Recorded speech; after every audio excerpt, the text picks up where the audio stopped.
Oke, kalian semuanya, senang sekali saya Mariska Polii bisa lagi kembali ada bersama kalian semuanya di video kali ini, dan yang akan chit-chat dengan Mariska di video terbaru kali ini adalah Bapak Dino Gobel.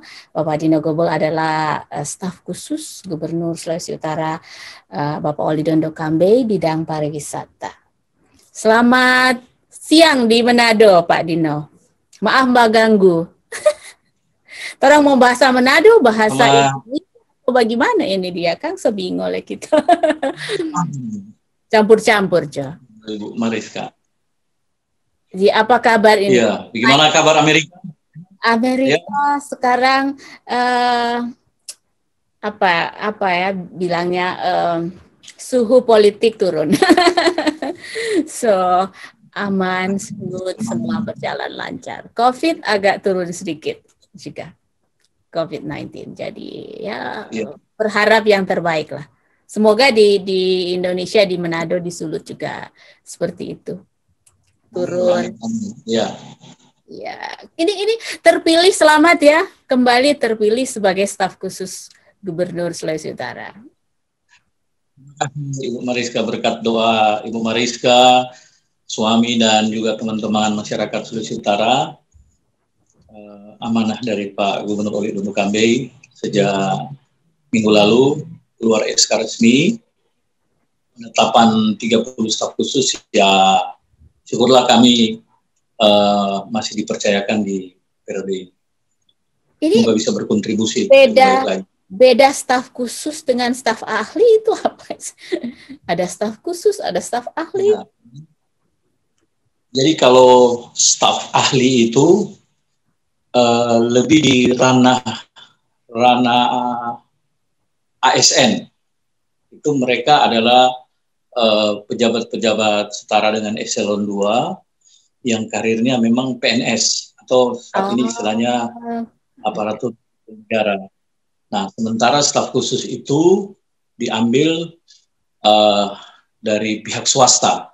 Pihak swasta itu bisa terbagi berasal dari expert di bidang-bidang tertentu, misalnya termasuk kami, saya di sektor pariwisata, dan juga ada beberapa staf khusus lainnya yang diambil dari bidang-bidang kemasyarakatan, politik, kira-kira seperti itu sesuai dengan kebutuhan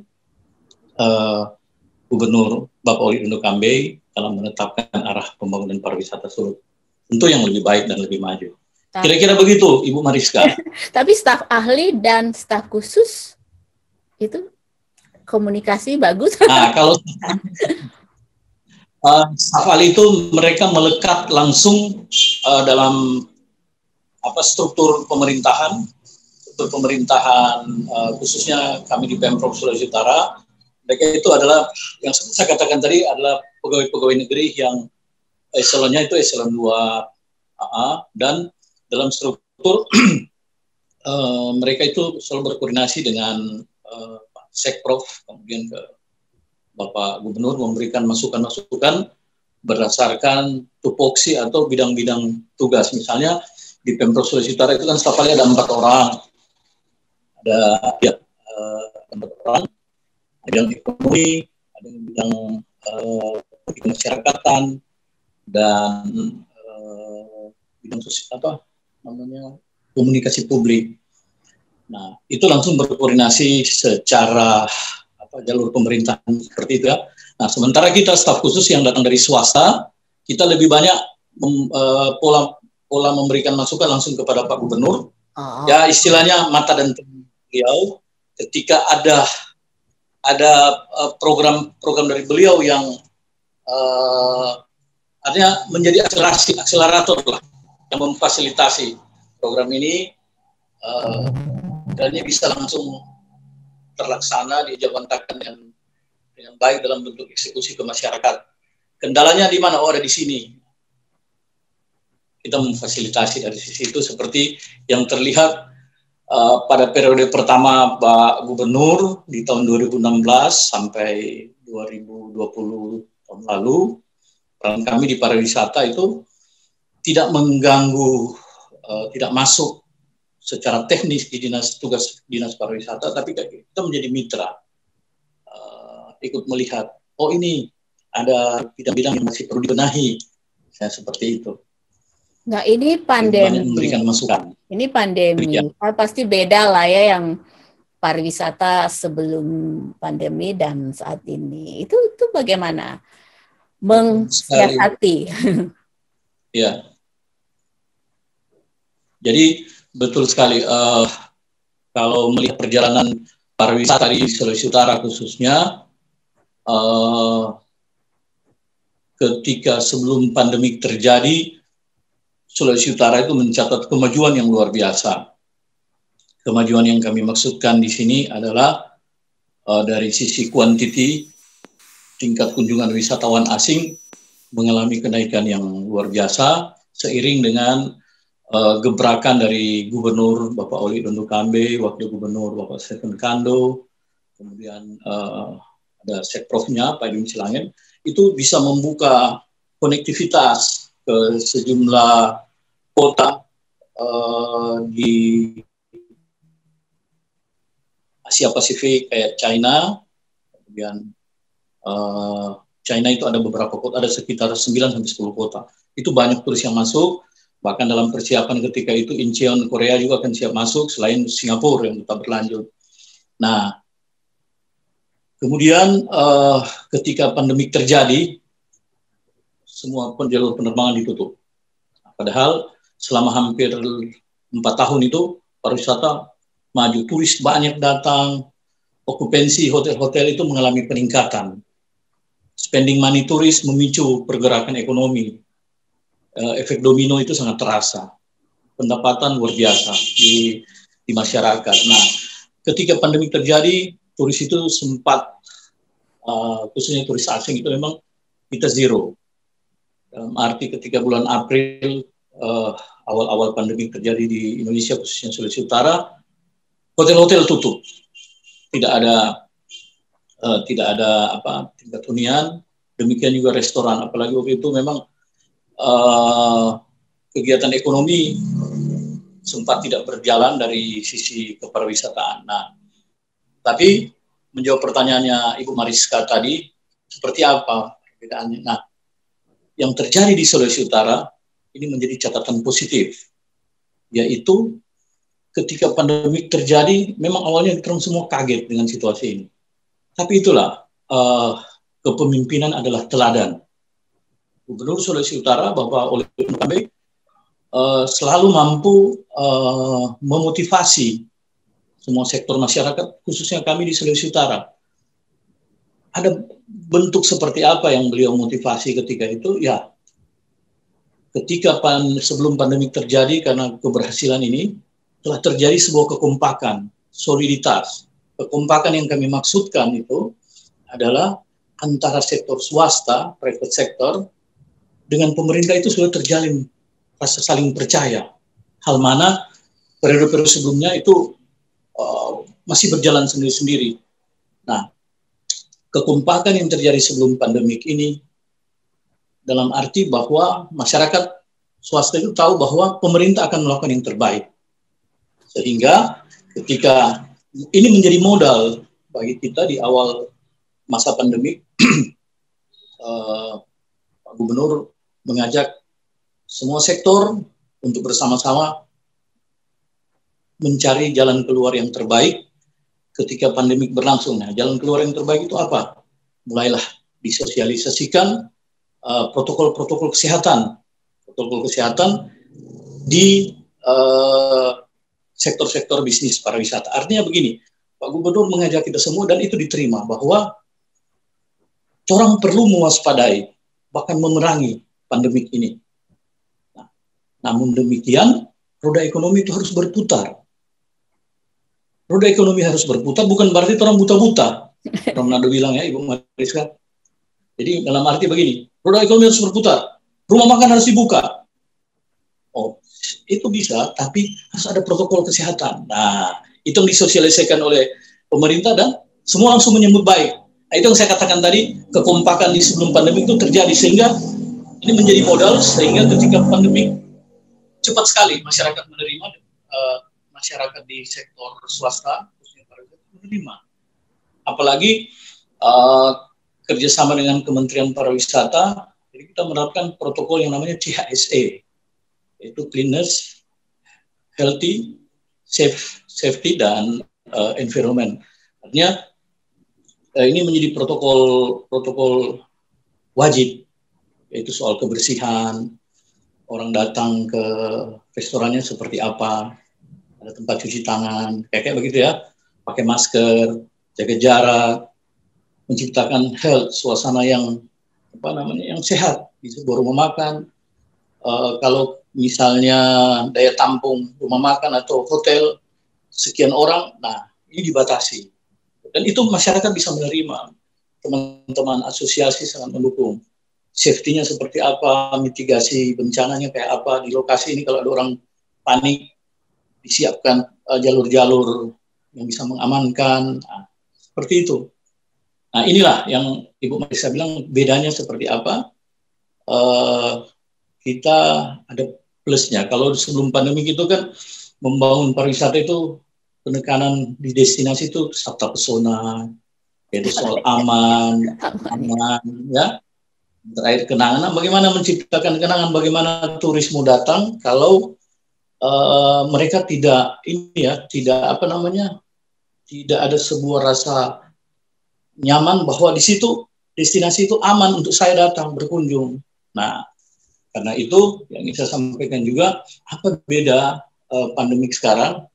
Tadi itu persiapan kami di destinasi yang dimotivasi oleh Pak Gubernur, dan pola perbedaan yang sangat terasa adalah bentuk wisatawannya, kategori wisatawannya, turisnya yang datang. Karena asing itu kita tutup, iya. Sekarang dan sampai saat ini wisatawan, sekarang itu domestik itu terbuka. Ada istilah staycation. Apa tuh? Mereka, ya, staycation itu artinya ya dari bahasa dua kata ya, stay dan vacation. Di liburan tinggal lah. Artinya orang-orang lokal, orang-orang di Sulawesi Utara. Nah, mereka ini ketika memasuki periode di bulan Oktober, November itu, mereka ingin keluar dari rumah tapi tetap hati-hati. Terbentuk itu orang yang waspada. Saya mau keluar, mau berwisata, tapi saya ingin tetap mencari tempat yang aman dan sehat bagi saya. Nah, mereka kemudian keluar dari rumah, cari tempat-tempat terbuka. Itulah staycation ya, liburan lokal lah. Nah, ini ya kita menangkap itu peluang ini, disampaikan ke teman-teman perhotelan, resort, dan terlihat di akhir tahun kemarin, mulai dari bulan Oktober, teman-teman resort itu mencatat okupansi yang ya bergerak dari 0%. Dia mulai naik ke 30%, 40%, kayak begitu. Bayangkan Ibu Mariska, 4 tahun terakhir sebelum pandemik itu okupansi atau tingkat hunian orang ke hotel Sulawesi Utara itu 100%. Hotel full book. Jadi 0. Nah, sekarang 0. Jadi 0 ya, dengan kekuatan pasar domestik ini dia mulai naik 20%, main di situ 20%. Ya, sehingga teman-teman karyawati hotel, restoran yang dirumahkan, nah mulai diaktifkan walaupun mereka masih sistem shift, pembayaran gaji mereka masih 50%, tapi setidaknya roda ekonomi ini mulai berputar dengan prinsip protokol kesehatan. Di sini orang suka bercanda, oh my COVID vacation. Kalau di sana staycation, di sini my COVID vacation. Orang-orang suka bercanda di sini ya gitu-gitu.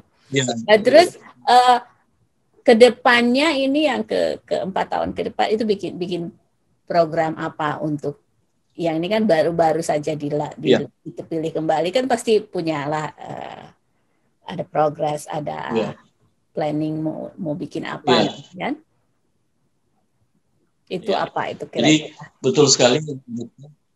Kalau dari kami sebagai staf khusus, itu tadi di awal saya bilang kami itu memfasilitasi agar program dari pimpinan Pak Gubernur, Pak Wagub itu bisa terlaksana dengan baik di masyarakat melalui regulator eksekutornya adalah Dinas Pariwisata Provinsi maupun Kabupaten Kota. Apa yang akan kita kerjakan, yaitu dari sisi Pak Gubernur itu, Sulawesi Utara sejak sebelum pandemi terjadi itu, khususnya di tahun 2019, alhamdulillah puji Tuhan, ditetapkan oleh Presiden Joko Widodo,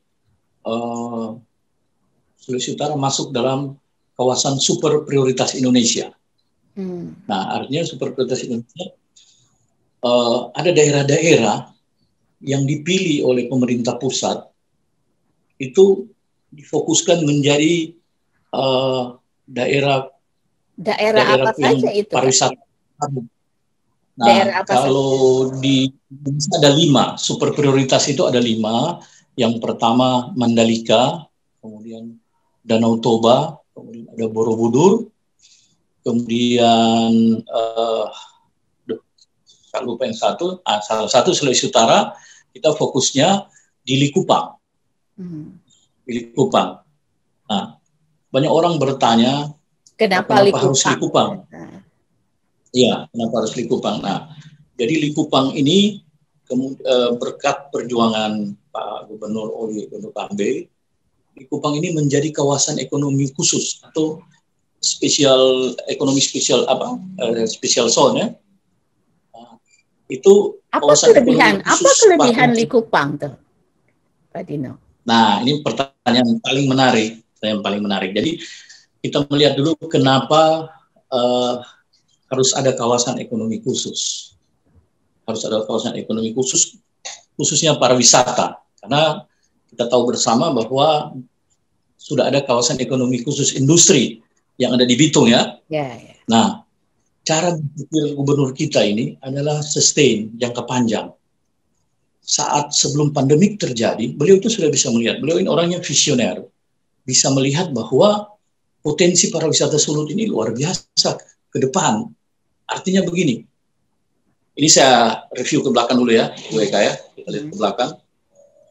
Kenapa konektivitas dari 9 kota di Cina, kemudian menjejaki Jepang, saat ini sudah terbuka kan direct flight ke Narita, walaupun kargo, ya tapi insya Allah nanti akan passenger juga oleh Garuda.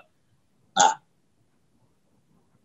Pak Gubernur melihat bahwa ini turis-turis Asia Pasifik ini luar biasa, Ibu Eka. Luar biasa, potensinya sangat banyak. Cina saja itu setahun itu puluhan juta penduduknya ini traveling ke seluruh dunia. Nah, masuk ke Indonesia itu hanya ditangkap oleh Bali, Jakarta, dan Lombok. Sementara spending money-nya mereka itu tinggi. Nah, begitu juga Jepang, macam-macam, Korea. Kalau dibandingkan, ini cara berpikir Pak Gubernur, kalau dibandingkan dengan potensi Bali dan daerah wisata lainnya, Sulawesi Utara tidak kalah. Apalagi modalnya Sulawesi Utara adalah kita berada di tengah. Jarak dari Guangzhou, Shanghai ke Manado aja hanya 2,5 jam sampai 3 jam. 3 jam sampai 3 jam setengah. Daripada mereka ke Bali sampai 6 jam, 5 jam. Nah, peluang ini kemudian ditangkap oleh Pak Gubernur kita. Nah, dibukalah jalur penerbangan langsung. Sehingga sangat terasa, dampak ekonominya sangat terasa. Nah, cara berpikir Pak Gubernur adalah program pariwisata ini menjadi sektor yang bisa menangkap peluang ini, dan tidak hanya program yang ya judul film dulu era Roy Marten dan Jesse Gusman, ada namanya Kembang Semusim. Nah, Kembang Semusim itu pariwisata jangan hanya hari ini saja selesai, tidak. Dipikirkan jangka panjang. Nah, dipikirkan jangka panjang, yaitu kita orang perlu harus ada sebuah kawasan khusus di mana di situ ada akomodasi pariwisata akan dibangun.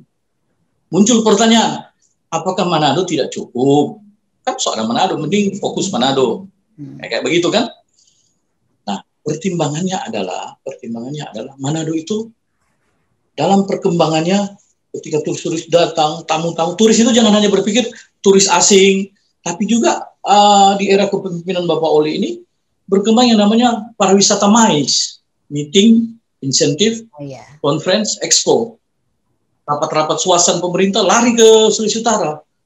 Akibatnya, itu dampaknya bagus. Ekonomi kita bergerak, hotel-hotel tumbuh, UMKM dan segala macam restoran. Tapi daya tampung kota ini tidak cukup. Kemacetan terjadi. Akibatnya mulai muncul keluhan. Kalau teman-teman yang tinggal di daerah Novotel Mapanget, selesai meeting mau makan malam di Kalase, itu 1 jam lebih. 1 jam. Ketika sebelum pandemi. Karena sekitar hampir 1 jam. Macet. Nah, akibatnya ada beberapa bisnis MICE, sudahlah Manado bagus, tapi kita pindah ke Makassar deh. Nah, ini sampai ke telinga Pak Gubernur. Pertimbangan-pertimbangan ini. Turis asing ketika turis China datang, mau diajak makan di tempat-tempat tertentu, di luar kota Manado, terhalang oleh kemacetan. Nah, itulah cara berpikir gubernur kita adalah sustain. Mari kita cari daerah yang lahannya masih luas, tidak jauh dari Manado, tapi dia punya potensi, didukung oleh potensi wisata laut. Nah, kita tahu bahwa genre pariwisata kita ini adalah marine tourism. Nah, di sana Likupang memiliki itu dan potensinya besar, lahannya masih banyak yang menjanjikan untuk dikembangkan. Nah, itu sebabnya kemudian dipikirkanlah Likupang menjadi kawasan ekonomi khusus. Sementara Bitung dan sekitarnya itu menjadi kawasan ekonomi industri. Itu jawaban kami, sehingga diperjuangkanlah oleh Pak Gubernur ke pusat. Syukurlah lewat track recordnya beliau, jagoan lobby, tapi disertai dengan kemampuan kerja itu, disetujui melalui keputusan Presiden, lahirlah KEK Likupang. Dan ternyata tidak hanya dengan KEK Likupang, kado kita di tahun lalu, Pak Jokowi malah melihat, ini dia, Likupang is the new Bali. Jadi Pak Presiden Joko Widodo menetapkan, ya istilah di kepariwisataan sekarang, ada 5 super prioritas Indonesia yang disebut Bali Baru. Salah satu Likupang. Nah, kembali ke pertanyaan Ibu Mariska tadi, apa program ke depan? Ini yang salah satu adalah kita mendukung sepenuhnya pergerakan pariwisata Likupang ini menjadi lebih berkembang. Tapi dengan ditetapkannya kita sebagai super prioritas Indonesia, Likupang itu trigger. Dia mulai menghidupkan. Ada kucuran proyek ratusan miliar pembangunan infrastruktur yang ikut menyentuh Bunaken. Nah, Ibu Mariska sekarang kan di Amerika. Kalau nanti lihat postingan teman-teman di daerah Pantai Malalayang, Boboca sana itu kan mulai dipagar, itu mulai dibangun, diadakan pembenahan infrastruktur, pedestrian, dibuat lebih baik lagi. Nah, itu bagian-bagian dari ditetapkannya kita di Sulawesi Utara sebagai super prioritas Indonesia. Begitu juga di daerah Minahasa, seputaran Danau Tondano juga ada proyek infrastruktur yang melakukan pembenahan. Jadi efek domino dari kawasan super prioritas Indonesia dengan KEK Likupang sebagai motornya ini terlihat, dan insya Allah 4 tahun ke depan ini terangkawal ini bisa berjalan lebih baik lagi, sehingga yang telah menjadi bukti bahwa 4 tahun lalu sebelum pandemi, pariwisata ini sebagai sektor paling cepat mengentaskan kemiskinan itu bisa terwujud, walaupun dengan catatan kritis suasananya tentu sudah berbeda. Berbeda yang kami sebutkan adalah era pandemik. Era pandemik ini terjadi sehingga pariwisata berstandar HSE yang saya katakan tadi itu bisa diimbangi dengan seiring melajunya program pariwisata yang harus orang kawal seperti itu. Nah, terkait dengan itu pula konektivitas penerbangan asing masuk ke Sulawesi Utara, insya Allah nanti jika penanganan pandemik ini sudah bisa berjalan lebih baik lagi dan pemerintah pusat sudah membuka penerbangan asing masuk. Nah, bukan hanya China, tapi juga yang tadi saya katakan Narita kan kita sudah buka oleh Garuda Indonesia, walaupun kargo yang berangkat. Tapi pembicaraan Pak Gubernur bahwa kalau sudah diizinkan terbang penumpangnya, kargo ini bisa memuat juga, Garuda bisa memuat penerbangan penumpang, dan kota-kota di negara lain juga mulai melakukan lobby, seperti Incheon Korea sudah menyatakan, nah ini akan dilanjutkan. Ya siapa tahu Ibu Mariska dari beberapa kota di Amerika Serikat kita lobby untuk masuk Manado, misalnya yang sekarang lagi gencar ikut melobi juga difasilitasi oleh Kementerian Pariwisata adalah dari Australia.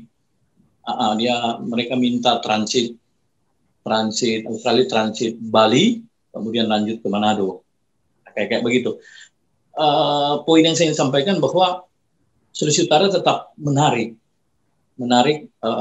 walaupun di era pandemi ini sebagai daerah investasi pariwisata dan investasi lainnya di utara Indonesia. Tapi orang kan jangan cuma sekedar menarik potensial kayak dulu banget. Tapi harus disertai dengan kerja. Di Amerika ini kan bagian dari hasil perjuangan untuk tiba pada sukses di kira-kira begitu, Ibu. Boleh nggak? Kan jauh tuh kalau dari Manado mau ke Likupang. Kalau misalkan pemerintah memfasilitasi, misalkan ada ferry dari Manado ke Likupang. Ferrynya itu bukan cuma orang, bisa dengan sepeda, motor, dan muat mobil sekalian. Ferry menuju Likupang, mungkin dari Manado ke Likupang, Bitung atau mungkin nggak bisa ya ada ferry di sana. Untuk yang bisa, jadi kita masuk sekalian mobil, sampai di sana ya tinggal drive gitu. Jadi tidak perlu susah-susah, mesti lewat laut juga bisa. Bisa nggak begitu, Kak? Ya, jadi bagus.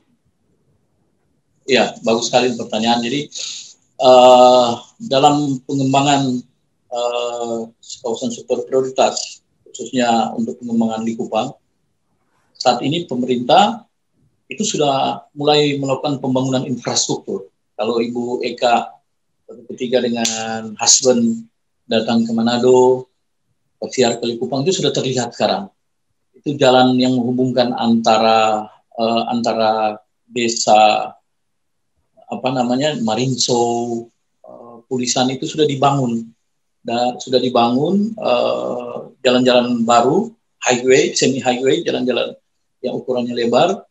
Bahkan dari Likupang menuju artinya dari Manado kita menuju Likupang melalui Dimembe itu jalannya sudah mulai diperlebar. Itu dari sisi infrastruktur infrastruktur jalan. Nah, juga antar pemerintah itu yang saya maksudkan, selain pemerintah lokal Provinsi Sulawesi Utara, pemerintah pusat itu keroyokan membantu Sulawesi Utara mengucapkan prioritas. Yaitu kalau PUPR itu dia mengucurkan infrastruktur jalan. Sementara dari perhubungan itu disupport yang Ibu Eka katakan tadi. Nah, akan mengarah ke situ. Nah, sebagai contoh yang sudah terlaksana sekarang ini, Likupang didukung oleh wisata pantai, wisata kepulauan. Itu andalannya di depan Likupang. Saya katakan kenapa harus Likupang, saya lupa jelaskan bahwa di depan Likupang itu ada 3 pulau cantik, Bu Eka. Ketika era sebelum pandemi, ke era wisatawan China, wisatawan Asia datang, itu mereka pergi ke Pulau Lihaga, Pulau Gangga, bahkan juga Pulau Bangka. Nah, Pak Gubernur Oli itu yang saya katakan tadi, bahwa visioner orangnya. Beliau ingin membangun pariwisata yang berkelanjutan. Artinya, kalau semua tumplek di Pulau Bunaken, mau jadi apa kesian terhadap Bunaken ini? Mau hancur. Anak cucu kita orang sudah akan menikmati lagi di Bunaken. Nah, karena itu, salah satu cara mengeliminir kerusakan Bunaken adalah ciptakanlah Bunaken lain, pendukung Bunaken. Ditemukanlah bukan ditemukan sudah lama, tapi lebih difokus lagi. Pulau Lihaga, pulau kecil dengan pasir putih yang cantik. Di situ orang-orang boleh bersnorkeling. Jadi orang yang tidak bisa tidak bisa diving, maksudnya saya tidak bisa diving, itu tidak harus datang ke Bunaken, datang bikin rusak karang di sana, pakai ini kaki-kaki plastik bebek itu, malah merusak. Nah, mereka ini dialihkan ke Lihaga. Kemudian di Gangga itu ada investor pariwisata, charter flight-nya China waktu itu, Travel, membangun sebuah water sport di sana. Di sana ada jalan sea walker pakai tabung. Ibu Eka bisa turun 1-2 meter di bawah laut. Dan di situ itu ada banyak sajian yang menarik. Sayang pandemi sudah datang. Nah, di sana ada. Sehingga saat ini pemerintah melalui Kementerian Perhubungan, Dirjen Perhubungan Laut, itu sudah menyiapkan, sudah beroperasi kapal semi ferry kalau saya mau katakan. Dia kapal bentuknya seperti kapal laut pada umumnya, tapi dia rata di pinggir kiri kanan, kayak LCT ya, landing ship gitu. Nah, dia berangkat dari kota Likupang, dari Likupangnya di Serei. Dari Likupang ada itu kota kecil, desa kecil Serei. Dia 2 jam dia bawa turis lokal, penumpang, dia antar ke Lihaga, terus dia balik lagi. Nah, tahap pertama itu. Kemudian ke ini juga, nanti bergerak dari Manado disupport ke seperti Ibu Eka usulkan tadi itu. Tapi prinsipnya ini sudah mulai berjalan. Jadi ide yang sangat bagus. Bahkan ada investor juga yang sudah datang menghadap ke Pak Gubernur, adalah menawarkan bisnis yang Ibu Eka katakan tadi. Dari mana? Dari Pelabuhan Manado, mereka muat berturis dan akan antar langsung ke ke Likupang. Karena kalau bot-bot yang standar, Ibu Eka sendiri tahu bahwa di Tanjung Tanjung Tongkaina itu kan arus dan ininya besar, itu ketidakamanan bagi wisatawan, itu menjadi prioritas Pak Gubernur. Tapi idenya Ibu Eka itu sudah berjalan. Biar misalkan kita lagi tiba-tiba, pengen ke Lihaga, bawa mobil, tinggal lihat jam. Ferinya jam segini, kita pergi bawa mobil, naik mobil, mau pulang juga dengan mobil. Jadi kan lebih aman, lebih nyaman kan gitu. Oke, sekarang kita pindah ke Pak Dino sebagai mantan wartawan. Ini wartawan senior ini yang saya tahu. Ini masih menulis kah atau sibuk dengan pariwisata atau masih menulis buku-buku yang berhubungan dengan pariwisata atau stop menulis?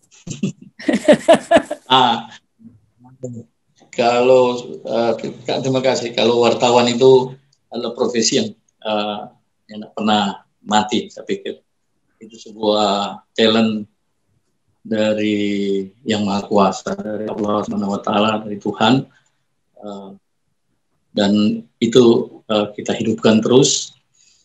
Syukurlah karena saya sudah keluar dari sebuah institusi yang sebelumnya saya bekerja, dipercayakan oleh membantu Pak Gubernur.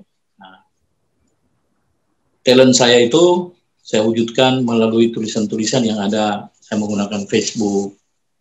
Kemudian ada waktu tertentu teman-teman lain minta tulisan saya kirim. Teman-teman media dia cetak, saya kirim. Seperti itu. Dan pada tahun 2018 atas kepercayaan Pak Gubernur juga, ya saya menulis tentang perjalanan pariwisata Sulawesi Utara sebagai anak ajaib. Disebut anak ajaib, tadi saya sudah jelaskan sebelumnya, yang dianggap biasa-biasa saja. Berkembang. Saya menulis bukunya itu, judulnya lagi atau Pembuka Gerbang. Gerbang itu apa? Gerbang Indonesia menuju. Alhamdulillah bukunya diterbitkan oleh Gramedia, meyakinkan Gramedia untuk menerbitkan itu. Boleh, kita boleh dapat satu enggak? Boleh dapat satu enggak kita? Itu e-book atau ada e-booknya enggak? Kalau ada e-booknya kita mau tuh. Ini ada saya kirim, bisa juga di search di Google, gerbang Pasifik, membuka gerbang judulnya. Saya ibu di situ ada di Google, masuk dalam media ini apa namanya, penulis media. Dan yang saya juga surprise adalah yang bagus, media kemudian koordinasi kami menerjemahkan buku ini ke edisi bahasa aslinya, dengan judul Gate Opener. Seperti itu kira-kira. Mohon doa restu. Saya lagi menulis sebuah buku lanjutan. Judulnya adalah ini, apa namanya, The Miracle of Tourism. Di mana para wisata itu menjadi miracle ya bagi daerah-daerah yang dari Indonesia Timur, khususnya orang yang dari Sulawesi Utara. Kalau dulu itu para wisata itu terkesan hanya Jawa, Bali, tapi 4-5 tahun terakhir terus mendapat perhatian, bahkan daerah-daerah lain di Indonesia Timur kayak Gorontalo, Luwu, Sulawesi Tengah, Ambon, itu menjadikan Sulawesi Utara itu sebagai panutan untuk dicontohi, bahwa jangan cuma berbasis sedikit, aduh kasih begini di Timur dengan keterbatasan tersebut. Tidak, berbagai cara kita lakukan marketing bersama, kayak begitu mereka. Dan bagusnya Kementerian Pariwisata di era Menteri Pak Yahya itu bisa mau melirik Indonesia Timur itu, khususnya di Sulawesi Utara, dengan festival-festival disupport. Nah, ketemu style Pak Gubernur kita, ini nyambung, sehingga mulai muncul daerah-daerah wisata di hinterland Manado, hinterland Sulawesi Utara, yang ketika konektivitas Sulawesi Utara dibuka, berharap kucuran kucuran turis dari Manado itu bisa dilanjutkan ke Gorontalo, lanjutkan ke Ambon, ke Luwu. Akhirnya kita menjadi tourism hub. Kita menjadi hub turis-turis Asia Pasifik yang datang ke Manado, dilanjutkan. Kayak begitu. Itu yang saya tulis. Saya tulis The Miracle of Tourism. Mohon doa restu untuk dari Bu Eka. Iya. Gitu, Bos. Kalau bisa kan kita bisa dapat satu biar bisa baca kan. Ini jadi hobi membaca bertambah besar ketika justru pindah ke sini. Jadi ini saya juga mau tanya ke Pak Dino ini soal apa tuh pertama kali yang akan dibuat, gebrakan pertama setelah pandemi usai, setelah semua bisa sekarang semua divaksin, semua aman, apa tuh yang pertama kali mau digebrakan, apa yang kira-kira itu udah lama yang sebenarnya harus dilakukan tapi tertahan pandemi? Iya, bagus, terima kasih. Salah satu keistimewaan orang di Sulawesi Utara ketika menghadapi pandemi, ketika daerah-daerah lain, ya maaf, bukan riak ya, bukan sebuah kesombongan, ketika daerah lain itu masih terbenam dalam kesedihan, kepanikan, tapi kita di Sulawesi Utara itu sudah bisa melihat bahwa ya mungkin karena spiritualitas kita, orang-orang Sulawesi Utara ini kan daerah beragama yang sangat dekat dengan Tuhan. Kita melihat ini pandemi ini sebagai blessing in disguise. Ya, di balik sebuah peristiwa ini ada pesan dari Tuhan bahwa ya kita harus berbenah, ayo kita berbenah. Nah, itu sebabnya saya katakan tadi, kalau menganalogikan dalam sebuah tahapan-tahapan Jadi awalnya ketika pandemi terjadi semua panik, sedih, marah, tapi nggak bisa kenapa-apa. Kayak orang kena sesuatu, musibah. Tapi tiba-tiba muncul etapa keduanya adalah permula introspeksi. Introspeksi itu pilihan yang cuma dua. Mengamini, ya begini Jo, sambil menunggu apa yang akan terjadi. Whatever will be lah. Tapi ada pilihan kedua. Oke, ini sebuah peristiwa yang kita imani, aminkan, tapi kita harus tetap bergerak. Nah, orang ada di pilihan kedua itu. Orang bergerak.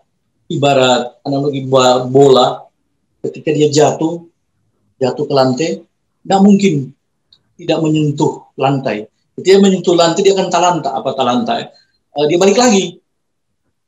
Orang meyakini bola itu jatuh, dia bisa balik lagi. Nah, ketika dia balik lagi, mumpung turis-turisnya lagi tidak datang, kayak begitu, infrastruktur mulai berbenah ya. Oke.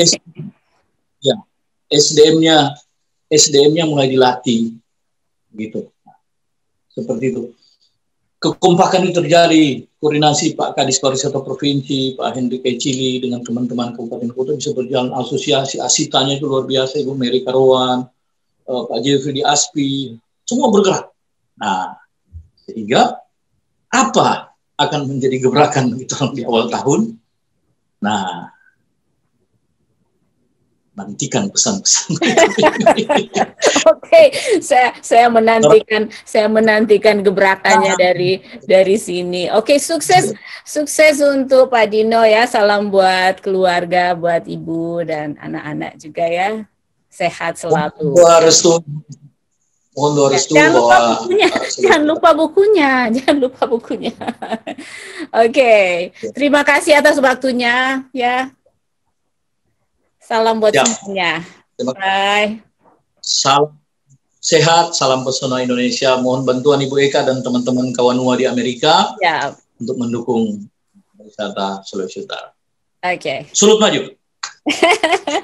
Oke, kalian semuanya, itu dia tadi Cicit Mariska dengan Bapak Dino Kobel, staf khusus Gubernur Sulawesi Utara bidang pariwisata. Dan seperti biasa di akhir video ada tips dari Marty Lyons. Ini dia.